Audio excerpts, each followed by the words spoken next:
Good afternoon, folks. We have to go again. Unfortunately, while you're busy watching the awards of President Biden giving medals of whatever it is to these people in Trannywood,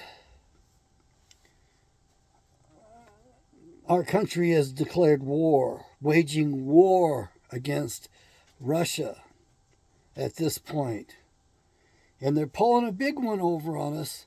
And I'm bringing this to your attention with the hopes that you will contact the 4 Republican sons of a bitches who've decided that we're going to use cluster bombs in the Ukraine. And you also have the United Kingdom right now, who has announced they're going to be sending depleted uranium shells, bullets, arms, weapons to the Ukraine. Do you realize what that will do? Do you realize that probably the richest soil in the world is in the Ukraine, 12 to 15 feet deep? And you're authorizing the use of depleted uranium over the richest soil in the world, which basically is going to destroy it. They don't mind.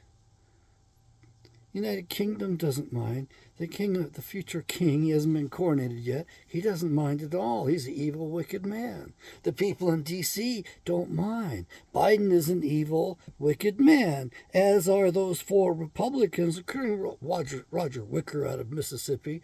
Very disappointed in him. He must be getting senile as hell. Do you realize how long it takes to train up our soldiers? How much time they put in to training soldiers to man a Patriot battery? Do you realize how many it takes to man a Patriot battery? It takes like 100 men to do one measly launch pad. Yes, there's several launchers in it, several missiles, but it's one platform, one unit. It takes about 100 men. That's what I remember. All of a sudden, we're announcing the Ukrainians have learned very quickly. They're much quicker learners than Americans are when it comes to learning how to use Patriot missile systems. That's because it's not going to be Americans on there. The United States and NATO are going to war against Russia. Do you understand what that means? I don't think you do. I don't think you do.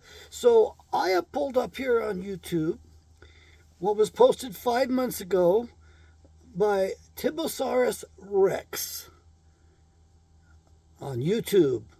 2,500-year-old prophecy. Nuclear war prophecy hidden in the Bible 2,500 years. He's right about everything except the number of years. It's actually it's just over 3,000 years. That's all he's got wrong there. Everything else he's right on. He's perfect with it. Now, this is Bible prophecy. I'm not the prophet here. I'm not conjuring up this. I'm not delivering a message from Yahweh to you saying you're going to, get blown to smithereens.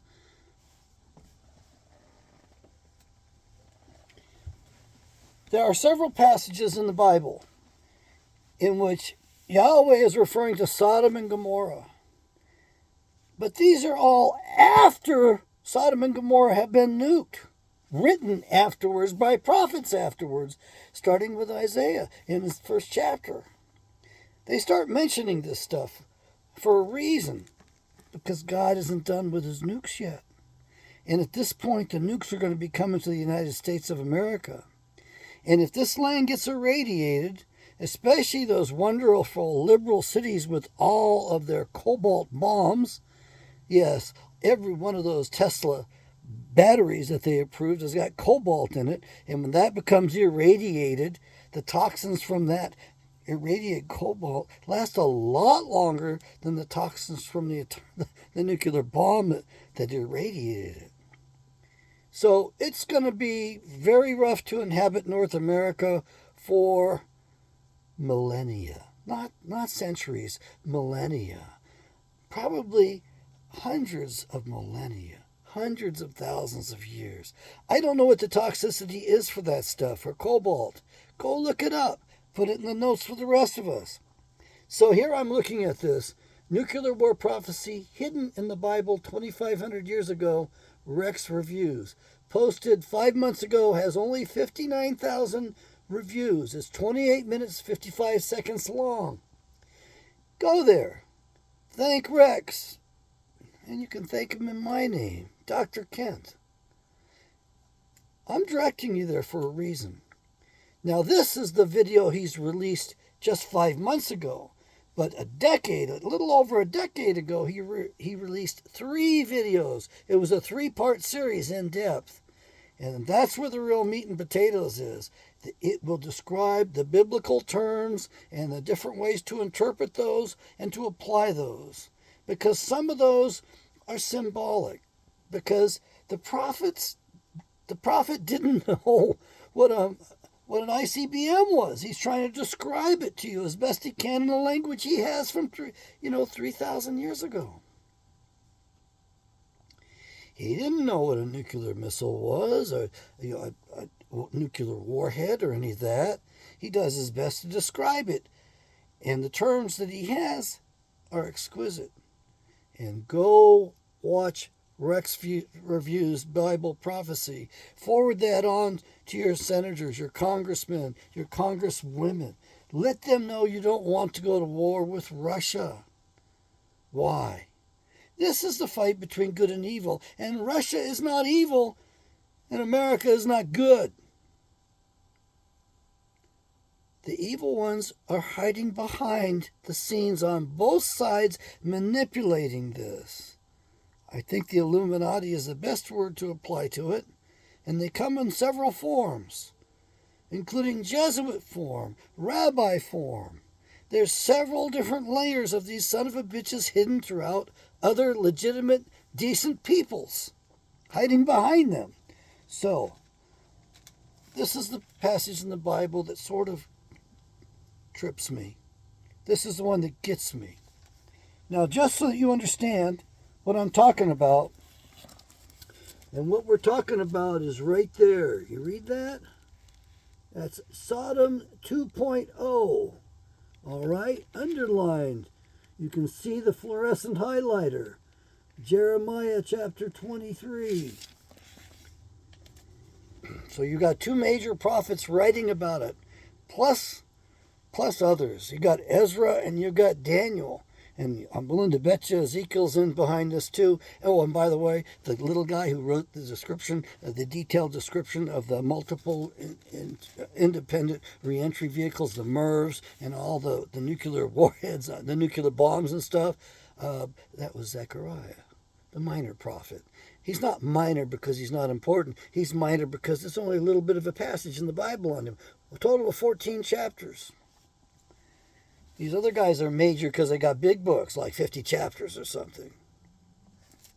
So I have to undog-ear the page because it's that important to me. I dog-ear this one. The one before it's dog-eared as well. Jeremiah chapter 23, verse 14.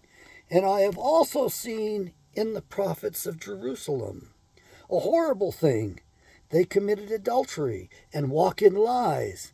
They strengthen also the hands of evildoers, that none does return from his wickedness. They are all of them to me as Sodom, and the inhabitants thereof as Gomorrah, which means he's going to nuke them. He nuked them in the way previously in the book of Genesis. He nuked them.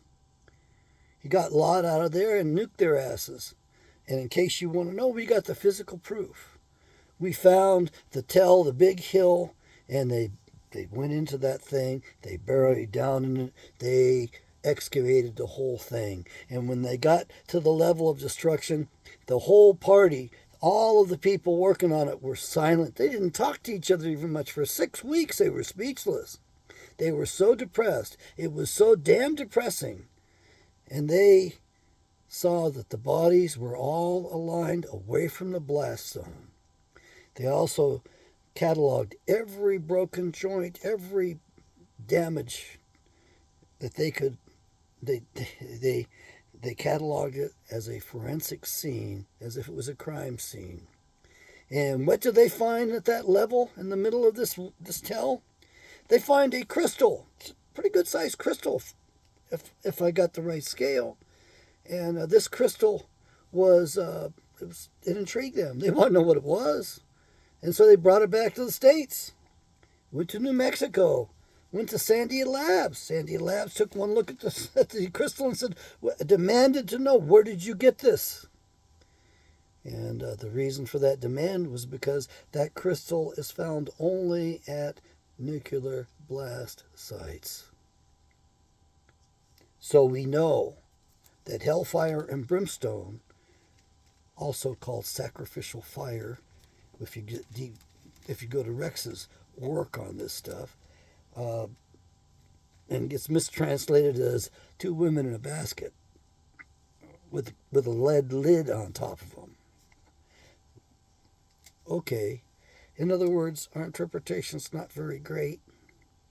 And of course, we're going to get into this chapter here because it sort of explains what's happened. Continuing, verse 15. Therefore, thus says Yahweh of hosts concerning the prophets, behold, I will feed them with wormwood and make them drink the water of gall. Gall isn't mentioned in the Bible very often. It's mentioned in relation to Cain and one other character, Simon the sorcerer in Acts 8. Simon the sorcerer, who was misidentified as being Simon Peter. That's sort of hidden in there. It takes Bible scholars to dig this out. It was Ernst Martin, Dr. Ernst Martin, who brought that out, as far as I know. Or perhaps it was Pastor Jerry Wiki. Either way, I didn't come up with that on my own. Water of gall. For from the prophets of Jerusalem has profaneness gone forth into all the land. Thus says Yahweh of hosts, listen not to the words of the prophets that prophesy to you. They make you vain. They speak a vision of their own heart, and not out of the mouth of Yahweh. They say still unto them that despise me. Those that despise him? Where did we see that before? He describes Barak for the first time in the Deuteronomy, I think it was 31:42, somewhere like that, where Yahweh says, I will use my Barak upon those who hate me. I will use them to reward mine enemies. Different translations of the Bible say it different ways, but it comes down to being a glittering sword, a sword of lightning. Barak. Where have you heard that before? Yahweh has said, you shall have peace. Everybody in this country says, we're going to have peace, no problem. And they say unto everyone that walks after the imagination of his own heart, no evil shall come upon you. For who has stood in the counsel of Yahweh and has perceived and heard his word? Who has marked his word and heard it? Behold, a whirlwind of Yahweh has gone forth in fury, even a grievous wind. It shall fall grievously upon the head of the wicked. The anger of Yahweh shall not return until he has executed, until he has performed the thoughts of his heart. In the latter days you shall consider it perfectly. We are in the latter days.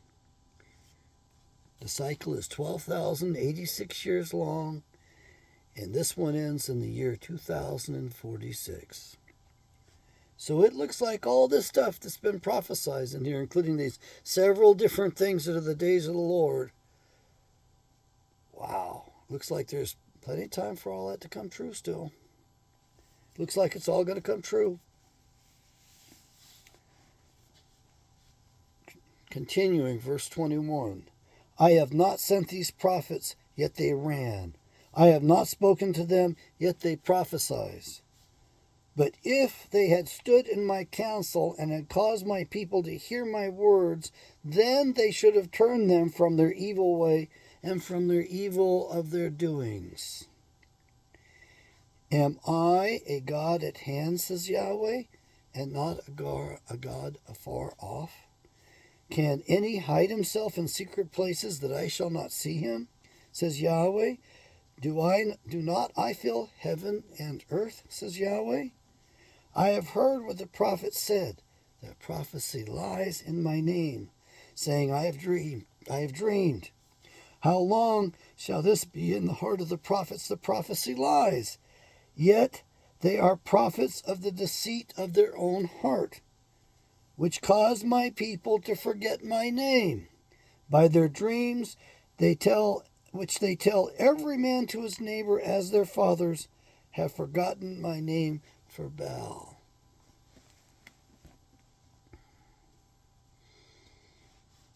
We really should continue on this. I will do that because it is much better to let Yahweh speak for himself than try to pretend that I might be his voice.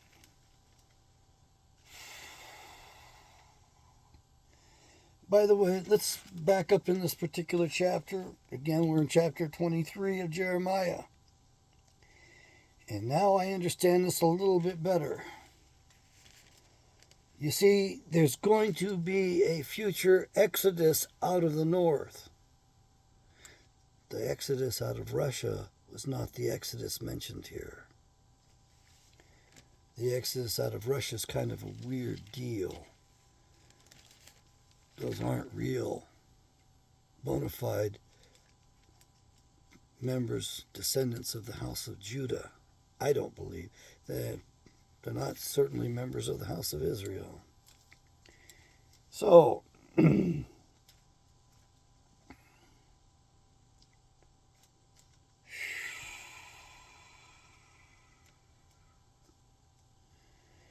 might as well start right at the beginning of Jeremiah 23 for us. Woe be unto the pastors that destroy and scatter the sheep of my pasture, says Yahweh. That leads us right to Zechariah, because he talks about the pastor that does not feed the sheep and scatters the flock. Scatters the flock, even Yeshua, the Messiah himself, talked about scattering the flock. It is a theme throughout here. Verse 2, continuing, Therefore, thus says Yahweh God of Israel against the pastors that feed my people. You have scattered my flock and driven them away, and have not visited. Behold, I will visit upon you the evil of your doing, says Yahweh. I have Amos 8:11 in the margin here. So that's another place to go to. Verse 3, And I will gather the remnant of my flock out of all the countries where I have driven them. All of the countries. And will bring them again to their folds, and they shall be fruitful and increase. And I will set up shepherds over them which shall feed them. And Zechariah talked about those pastors, those shepherds who do not feed the flock. And they shall fear no more, nor be dismayed, neither shall they be lacking, says Yahweh. Behold, the days come, says Yahweh, that I will raise unto David a righteous branch, and a king shall reign and prosper, and shall execute judgment and justice in the earth. In his days Judah shall be saved, and Israel shall dwell safely. And this is the name whereby he shall be called, Yahweh our righteousness. Therefore, behold, the days come, says Yahweh, that they shall no more say Yahweh lives, which brought up the children of Israel out of Egypt. They'll never mention the exodus out of Egypt again. But Yahweh lives, which brought us up and led the seed of the house of Israel out of the north country, out of all countries where I had driven them, and they shall dwell in their own land. How is he going to drive us or guide us? Out of the north country, out of the entire northern hemisphere. Why will it be necessary for us to abandon the entire northern hemisphere? Might it not be that it's going to be polluted with nuclear waste and other horrible things? My heart within me is broken because of the prophets. All my bones shake. I am like a drunken man, and like a man whom wine has overcome, because of Yahweh and because of the words of his holiness. Well, it sounds like a ranting fool idiot like me. I am kind of taken up by this stuff. Yes, I admit it, okay? For the land is full of adulterers, for because of swearing the land mourns. The pleasant places in the wilderness are dried up, and their course is evil, and their force is not right. For both prophet and priest are profane, yet in my house I have found their wickedness, says Yahweh. Therefore, their way shall be to them as slippery ways in the darkness. They shall be driven on and fall therein. For I will bring evil upon them, even in the year of their visitation, says Yahweh. And I have seen folly in the prophets of Samaria. They prophesied in Baal and caused my people to err.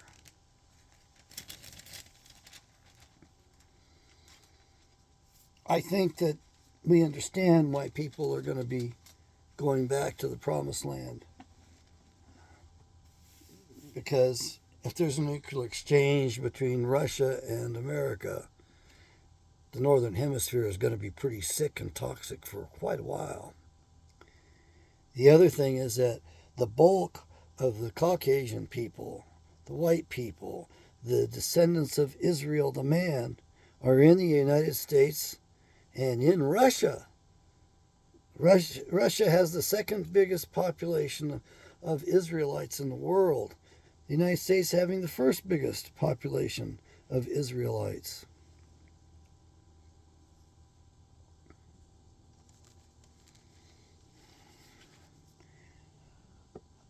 I don't know what to tell you. I have no message from Yahweh. I just have the scriptures in front of me.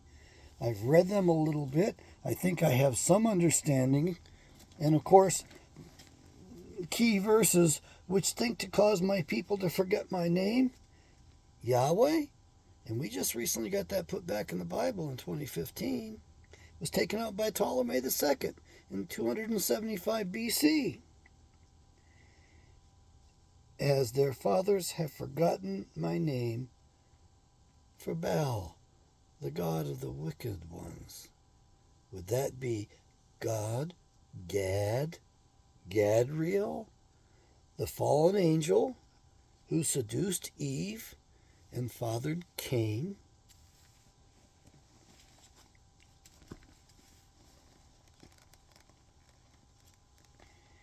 Amos. These little prophets have really important stuff to give us. And the problem is that we don't pay enough attention to them. And they have key critical passages. So let me back up. Let me read what was in. It was Amos 8:11. Amos. It's very short.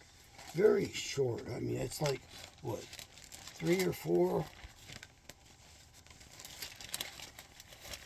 Oh, there's more to it than that. Amos goes on for 9 books. It's not as short as the book of Obadiah, but 8:11.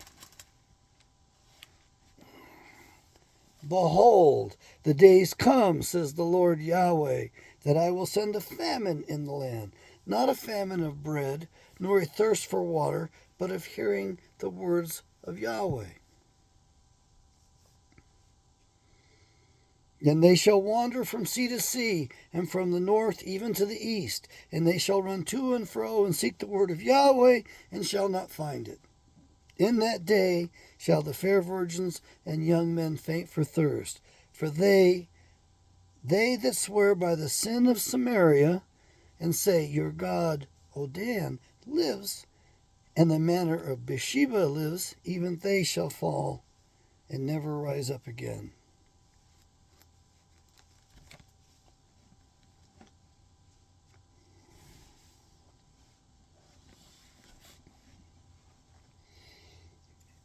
There's so much that stands out that I've marked up in my Bible. I ask you to get one of these Bibles for yourself. The link is down below. Takes you to the page. The drop-down tab gives you 5 different formats. I like the large print. A gentleman up in Utah wanted me to sign his brand new Bible. It was a leatherette edition. It had the sections tabbed, not all the books tabbed, and it was really handy. I liked it. I mean, it's probably a fourth the size of this big thing, but I need the 14-point print. The print in that is adequate. I could read that. I could manage that book, no problem. It would actually be easier for me to hold than this one. But I wanted to have something that I could write in, something that was large print. I'm using reading glasses a bit more. This is only one power reading glass right here, but they really do help quite a bit. And I should get a stronger, or I should get back on my herbs for my eyes is what it comes down to. Zechariah. Zechariah is pretty interesting. You really need to just read this book. You really do. There's only 14 chapters in this book.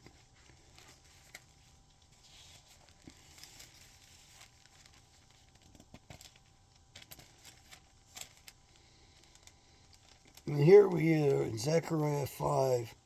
And behold, this is verse 7, there was lifted up a talent of lead, and this is a woman that sits in the midst of the ephah. A talent of lead, a lead cover.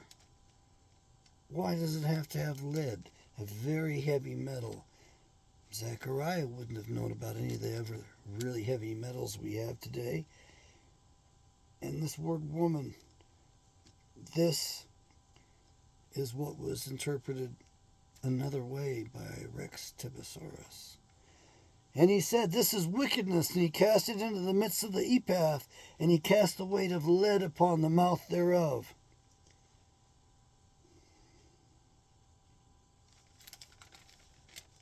Sacrificial fire, a nuclear bomb.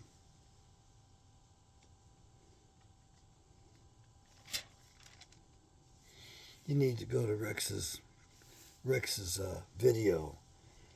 2,500-year-old prophecy hidden in the Bible. 59,000 reviews 3 months ago. It's 28, almost 29 minutes long. And you really should go back to the original series 10 years ago. It was 3 parts. And it really expounds upon things. He really did an incredible study on it. And it's not pulling up very easily in here because there's so many other people that have read the same thing. So many other people that read it. I mean, that read and pull for the same theme from the Bible, a nuclear war. Well, I'll tell you what I will do. Nuclear war in the Bible 2,500 years ago. And I'm going to put in here Rex and see if that covers. That might pull out some of the noise. Get rid of some of the noise and we might get it. No. Ukraine and Bible prophecy. Russia threatens nuclear war if defeated in Ukraine. Actually, the Russians look at this as an existential threat, which means they're going to go full tilt. They know that if they don't, that they can't trust this nation. They can't trust this administration. They can't trust Biden, and they can't trust the guys behind the string that really run this country and behind the scenes. They can't trust them. And so they know darn well that they are going to, here we go, 12 years ago, nuclear war prophecy revealed. This will blow your mind. Part 1 of 3. 111,000 reviews 12 years ago. Zechariah chapter 5. Ukraine versus Russia. 12 years ago. That would have been 2011? That's even before Obama did his mischief over there and we overthrew that government in 2014. Yeah, our CIA did that to them. We are totally responsible for the mess in the Ukraine. We are responsible for all that bloodshed that's over there right now. We aren't protecting or defending anybody. Okay, I think I put it out for you as best I can. And I have another one, Nuclear War in the Bible, question mark, prophecy revealed, exclamation point, part 1 of 3, 12 years ago.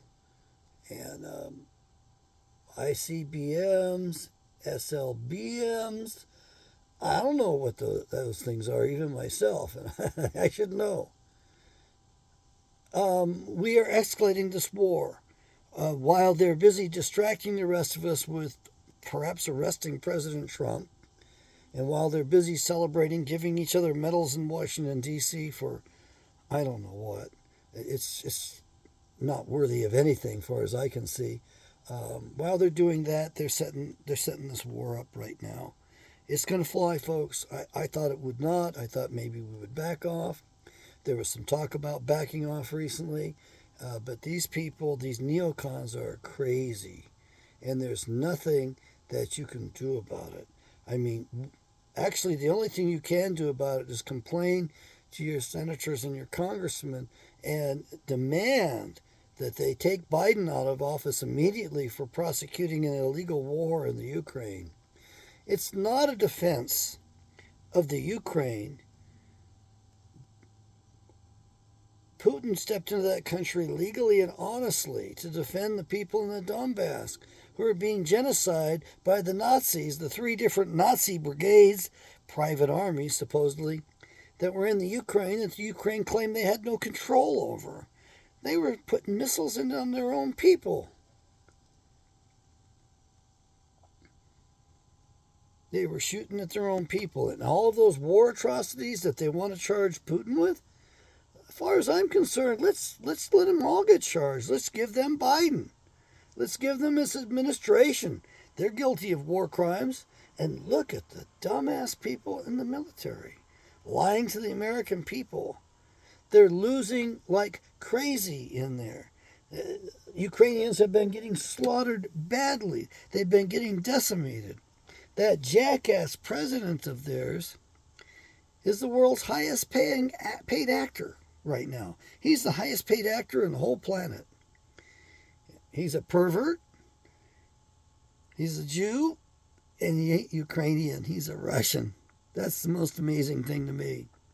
And by the way, both he and his counterpart in Russia are both being handled by the same rabbi.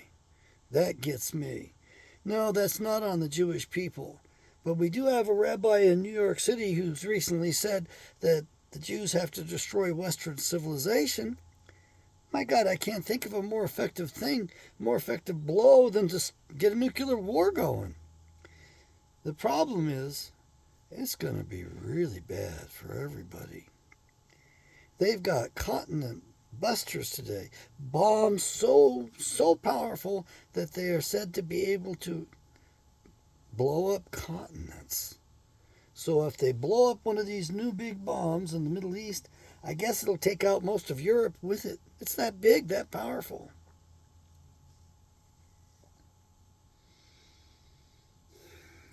There's so much about nuclear war in the Bible. I wish I was wrong on this. I wish I could say I was wrong. I wish I could say that it's not going to happen.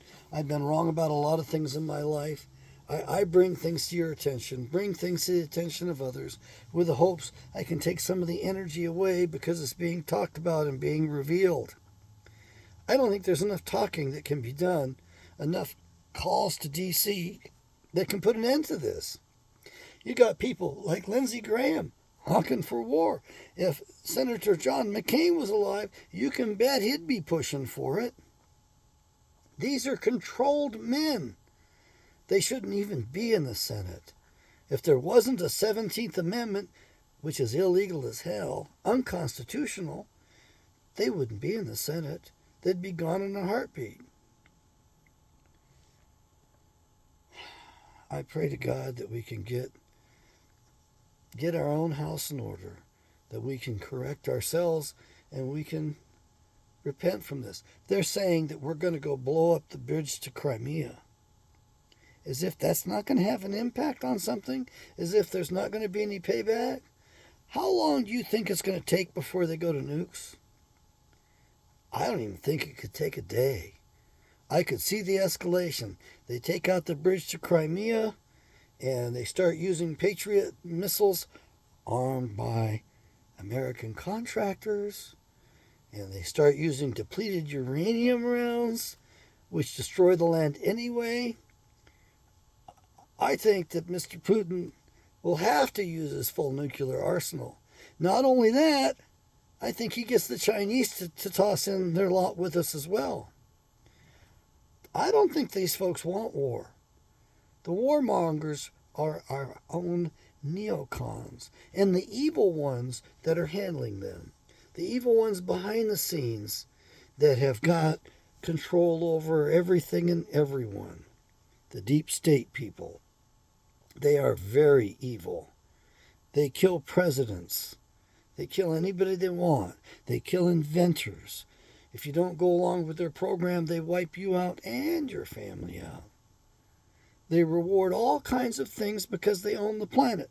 They've got control over the money system. They can reward you and your family and take care of everybody as long as you go along with them. The problem is it worth destroying the earth over? Is it worth destroying life upon the earth for a long time? Maybe forever? What happened to cause that asteroid belt? It was a planet at one time. Were these bastards that are on this planet, did they do that too? What about Mars? We've got evidence of the cities, the ruins of the cities up there. Did they destroy the atmosphere of Mars, Mars' ability to support life? We really don't know much about the history of our solar system. Was Saturn our first sun and it weakened and a stronger sun came by and captured us? Is that what happened? Is that why they worship Saturn? Because it was the original sun? I don't really know.